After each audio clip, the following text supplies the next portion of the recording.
Good morning, YouTube. So today again, we've got new cards released. Thanks to Yugioh organization.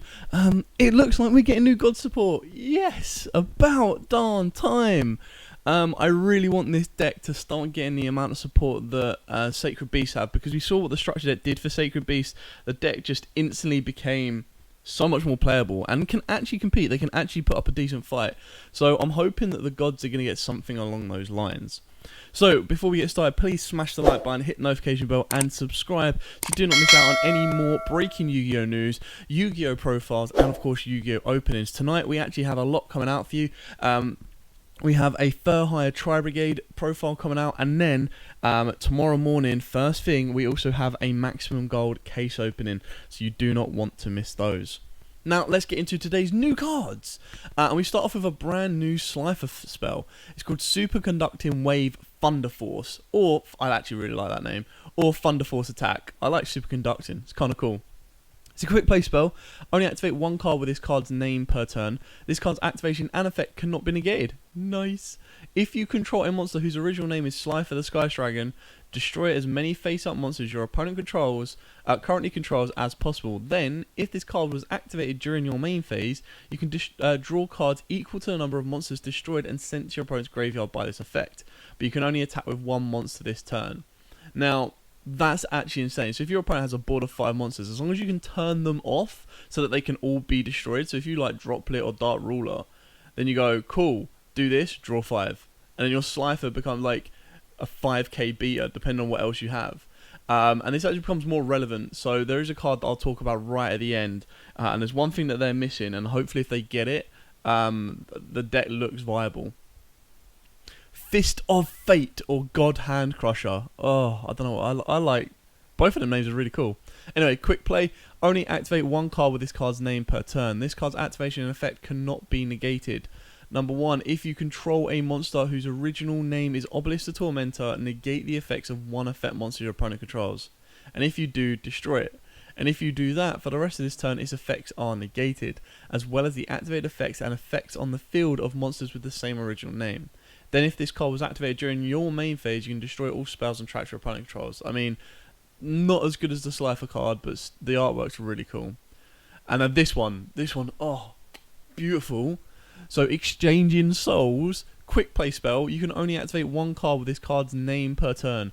During the main phase, immediately after this effect resolves, tribute summon one Divine Beast monster. When you do, you can also tribute monsters your opponent controls as if you controlled them, but you can only activate one card or effect other than Divine Beast monster's effect per turn until the end of the next turn. So it's like, tribute 3 of my opponent's monsters, so Stormforth on an extra level. Like, hell yeah, I don't care if I can only activate one card effect other than a Divine Beast monster's effect. Like, fine, I've just tributed 3 of my opponent's monsters, and because it lets you immediately after it resolves tribute summon one monster, like, you just do it whenever, during your turn, during your opponent's turn. Like, this is just a way of going, the only thing this spell is missing is this card can't be negated. But then again, you play Droplet, just imagine, right, you do Droplet, turn off your opponent's monsters, activate this, tribute 3, summon down Slifer, play the Slifer quick play spell, destroy 2 cards, draw 2 cards, and then that's it, because then that's your only other, that's the other card effect, and then you can just go in for the attack. Like, I think this is nutty. I love this card. And then finally we've got Golden Idol. Only use this card's second effect once per turn. Once per turn, quick effect, you can look at your opponent's hand. Also, this card's name becomes Thousand Eyes Idol until the end phase. If this card is banished or sent to the graveyard by a card effect, target one effect monster your opponent controls, equipped it to one of your relinquished monsters or eyes restrict monsters that cannot be normal summoned or set. While that monster is equipped by this effect, the monster it is equipped to gains attack equal to the equipped monsters. Now, this one to me is a little bit disappointing. It's not exactly God related. Anyway, so that's it. We've only got 4 cards, but I just wanted to mention the true name right now, because the true name makes all of this even easier. So you activate True Name, you then summon out Slifer, you summon out Obelisk, then your quick play spells are good to go. The only downside right now is, unless you're going to play Dark Magic Circle in your God deck, just to stack your deck, or like Big Eye, the good old fashioned Big Eye that lets you stack the 5 cards of your deck, Unless you're going to play those, it's not really live. So the one thing the gods are missing right now is it looks like they're moving away. They don't really want to give Ra support. They're like, Ra can have his own deck, which is a bit of a shame. I'd like to see all 3 gods in one deck. But it also looks like the way that they're playing to do, or what they're missing, is they're missing a card that literally says exactly what Dark Magical Circle does. Look at the top 3 cards of your deck, add a card that lists a Divine Beast name, or something along those lines, to your hand, or even, you don't even need to do that. But like, you just need the ability to stack your deck within a god deck and get some sort of advantage out of it, because then you play the true name, and that lets you either add Sphere Mode, add Obelisk, add Slifer, or summon Slifer or Obelisk.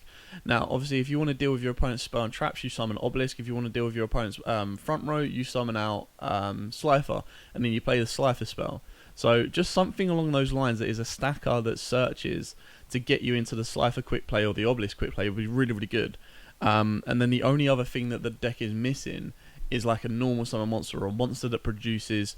So you look at the Sacred Beast, and they've got like they've got the 3 dark summoning beast, dark beckoning beast, and all of that. So they've got the spell card that searches one of them and brings them up in the ranks.